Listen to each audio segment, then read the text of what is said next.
All right, welcome. I'm Julie, your foot care nurse, of course, you know that.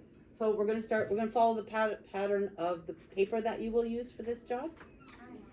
Okay, that's kind of the way I wrote it, the same idea. So we're gonna start with skin. When you assess your client, we always look for intact, healthy skin, and there would be no action if they are intact and healthy, and it would be the low risk. So to do that, what we're going to do is visually inspect the skin of the foot, leg, ankle. I wrote it all down. Inspect. So check between the toes, because you know where I find most of my problems are between the toes, the bottoms of the feet, the heels, and the ankles, and the legs as needed per the person. Okay? What we're looking for in the moderate risk is calluses, which grow over any area that the skin is trying to protect from rubbing or irritants. That's when a callus occurs. Corn actually has a root in it that you have to remove, and once you get the callus off the top of the corn, because of course they grow corns, calluses too, you can usually feel the root underneath, and then we take that out, pick that out or something. If we see cracks and fissures, if it's not open at all, but it's cracked, my heels crack all the time, but they don't open, no problem, we're still moderate. But if it goes below, you're going to move lower, but I just wanted to mention it. It could go into the second layer, the lipid layer, the underlying, or the bone layer. You do see them open to the bone sometimes. Not very often, thank goodness, but you do. So that would be moderate risk, but if it's open deeper, you would go down lower to high risk. So if we see blisters or hemorrhagic calluses, which is just a callus with bleeding underneath, and a blister, you don't open them, their nature leave them intact, their nature's protection. We're getting into the high risk clients here. Okay, if they're non-infected ulcers or skin breakdown, you report it to the nurse, I don't know who you use, the nurse practitioner, the MD, usually an MD, right? And foot care practitioner, not the provider. They're both here listed for different reasons. Treat with the whole team because you need diet, you need protein and all that, right? You need that involved. The RN, the RPN, the MD, the nurse practitioner, whoever you're working with, and monitor for signs of infection because infection would make it urgent, not high risk. Okay? So when we have infected draining ulcers, we're reporting it to the MD or the foot care practitioner, the doctor, the podiatrist, or whoever they see. Treating with the whole team, again, we need to make sure we're giving them all the stuff that they need. We're looking for red, heat, swelling, pain, and pus for infection. Cellulitis, we're going to have treated with IV antibiotics, but you guys don't do that. You have to send them out to the ER or have care partners or somebody come in. I'm not sure exactly, but we've done that many times. Nails is next. So when they're healthy and normal and well kept, they're pink with a white tip or the appropriate color with a lighter tip. Everybody's different, right? We're looking for the exact right for the person. They're going to be hard. They're not going to be soft and crumbly. They're going to have minimal thickness and minimal discoloration because as we age, our nails always thicken and discolor either towards a gray scale or a yellows. Mine are gray. My baby toes are the first ones to thicken for me. And those are low risk residents. If they have missing, sharp, unkept, thickened, long, or deformed toenails, we'll get to this in 1 second, file it and call for the foot care provider, or you take care of it with a file or a clipper, whatever you have. Okay? If they're crumbly soft, then they're fungus. Fungus nails are very, very crumbly. When I try and cut them, they just dust sometimes, right? So that's how you know. And these are our moderate risk people with nails. Okay, if they're infected or ingrown, sometimes both, this is our high risk. I will remove, or somebody will remove the ingrown, which will clean up the pus usually and squeeze out the pus. I usually do that. Foot care provider can do that. The doctor can do that. Treat wounds, infections with the whole team. Again, you already do that. You know what you're doing. Any questions or anything? Okay, I'll ask at the end too. But yeah, if you have any, just don't be shy. Okay, we're going to talk about structure and anatomy next. I would like you to do that yourselves, of course. I put a couple pictures, the leg and foot, the bones of the foot, and the nail bed, but this is too far of a distance and too hard and too short of a, so you would need to do some brushing up if you were uncomfortable. Okay, so our low risk people have normal, straight, working, and not painful feet, legs, and toes. Our moderate risk, a bunion. A bunion is when, I didn't know how to do pictures, so I'm going to show you. This bone will go that way, and this bone will go more that way, so the whole thing crosses right over. Some people find them painful, some people don't even notice them. They just live with them. Hammer toes and claw toes. Hammer toes where the first digit is bent, and claw toes where both joints are bent. Okay? And overlapping digits, of course. You see that. Digits overlap. As long as they're not painful, it's moderate risk and we're just monitoring them.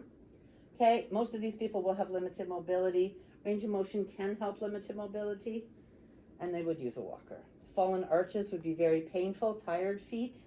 Treatment would be rest and range of motion. You could do dorsi or plantar flexion, up and down, rotation of the ankle.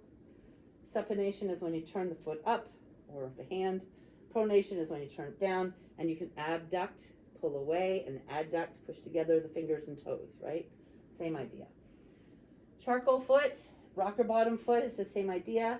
Changes to that would be moderate risk as well, because they already have it. If they can't stand, you'd need to have somebody look at them. Is it a progressive problem? They'd have weak bones, weak joints, and soft tissue. Again, maintenance by the team, and they'll be flat-footed. Yes?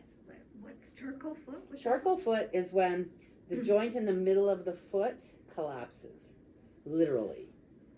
And it's usually a diabetic issue, and it's very painful.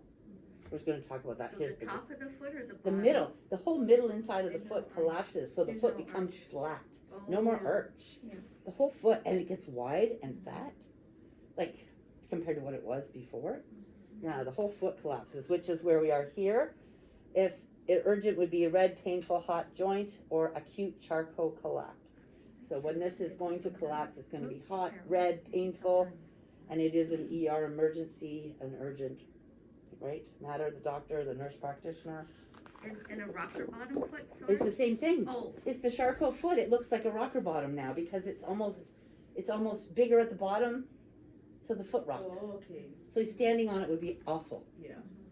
right? But if it's the emergency one, people get used to this and can walk on it and stuff, which is why I said if they can't stand or walk on it, it's a problem again. It's going to become a problem. But you've obviously not seen one. I have a couple of them in the community. Okay, but yeah, if it's an urgent one, it's going to be happening and they're going to be in a lot of pain. Yeah, and in the end, they're going to end up with a rocker bottom on the bottom of their foot because the whole joint and everything collapses down. Okay, so sensation. Hopefully they stayed in there. I'm trying to figure out a way to bring in one of these and not lose them because this is what you're going to use to do sensation testing. You can order filaments at Amazon or anywhere. yeah, I think we've handed You them out. probably already got them, Areas, okay. Yeah. So that's, I just wanted to show you. So for sensation, we're gonna test low risk people. Normal sensation to the 10 gauge monofilament. You're just tapping in the spots. Touching or tapping where this is the bottom of the foot. Just try not to show them what you're doing because they're seeing it and they're saying, oh yeah, I feel that, because they see you doing it. So don't forget, they will tell you they feel it because they see it. So you kind of gotta cheat a bit somehow to prevent them from knowing what you're doing. Because they'll tell you what they want you to hear, what they think you want them to say. Sorry. Here we go. Sorry about that. Okay, so we're going to be moderate risk, subjective discussion of numbness, tingling, crawling, or burning feelings in the feet and extremities. So they're your moderate people when they say and tell you, I'm having the symptoms of neuropathy. Right? That's moderate. High risk when they have no sensation in one or more place of the sensation points. That's high risk. You need to tell somebody, like the doctor, so they can start checking into them neuropathy-wise. An urgent would be painful inflammation of a foot with no sensations previously. That would be an urgent matter. Again, ER, MD. Okay. So next, we're going to talk about vascular. Okay, so CSM, color, sensation, movement. Low risk, normal pulses, normal cap refill, which gives us normal color, sensation, and movement.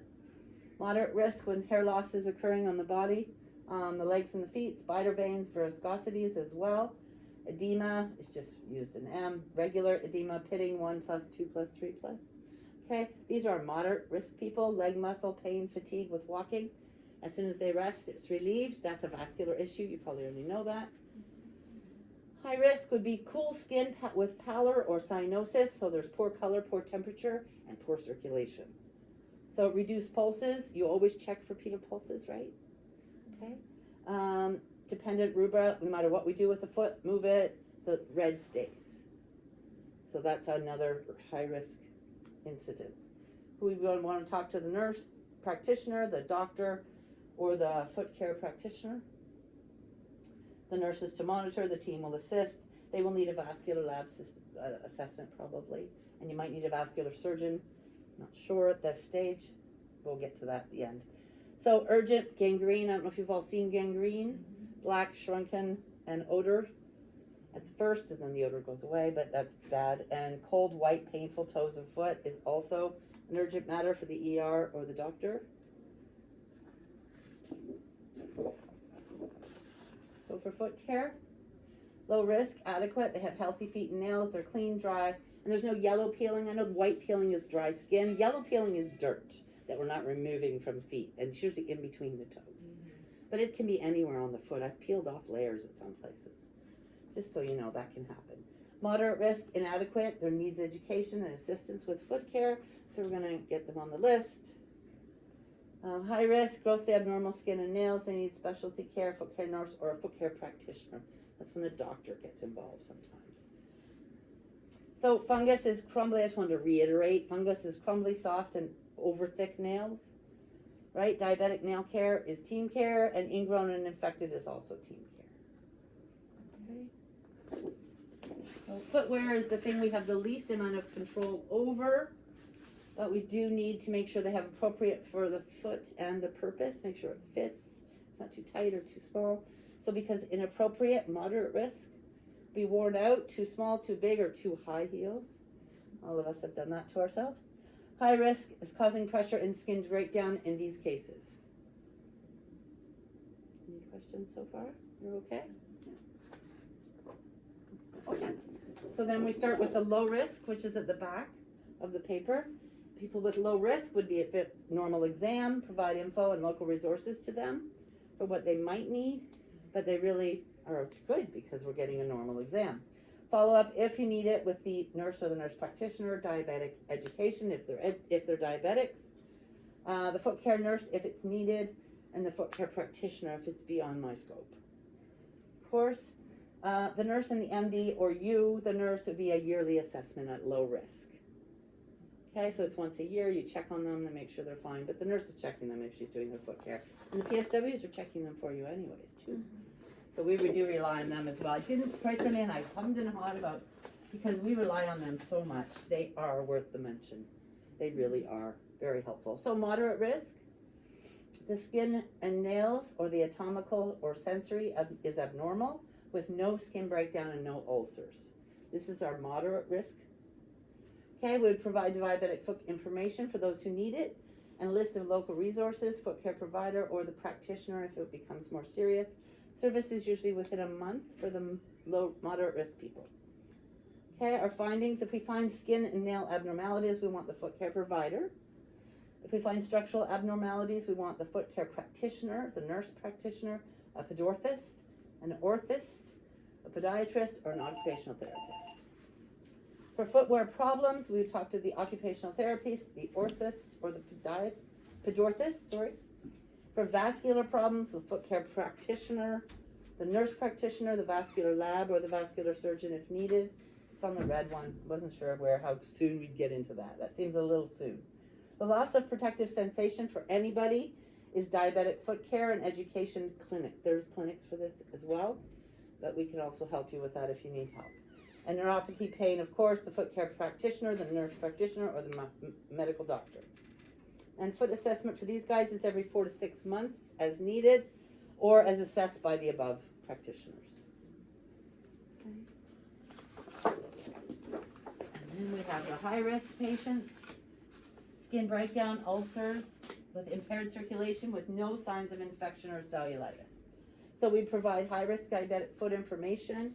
We provide a list of local resources, foot care providers, wound care management, because we're getting into more serious work. So foot care, wound care would be ASAP within 1 to 2 weeks at the outside. Okay, so if we found skin and ulcer issues, we need the nurse practitioner, the foot care practitioner, the wound management team, and we must be offloading. For structural deformities with pressure, we would want the foot care practitioner, the nurse practitioner, orthopedic specialist, and we're definitely offloading. And for vascular problems, we need the foot care practitioner, the nurse practitioner, vascular lab, and the vascular surgeon. Could all become involved depending on how serious the matter is. So for these guys, the higher risk, the foot assessment, skin breakdown, active ulcer every 1 to 4 weeks while it's happening, PRN and as needed, and after healing every 1 to 4 months as needed.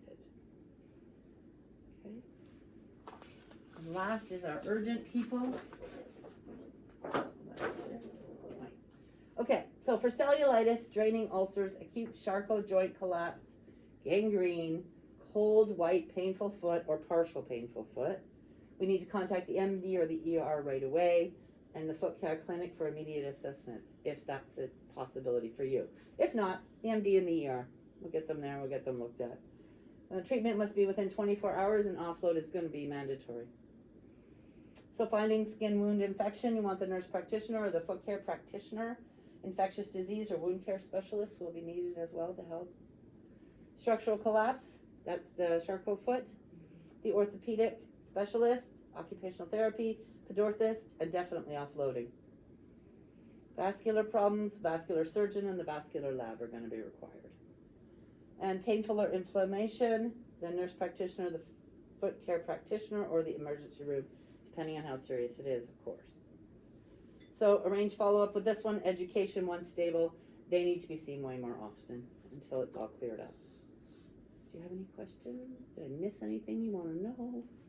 That's great, thank you so Okay, much. you're welcome, of course. Thank Thank you. for the this site that we can go on and, Yeah. just read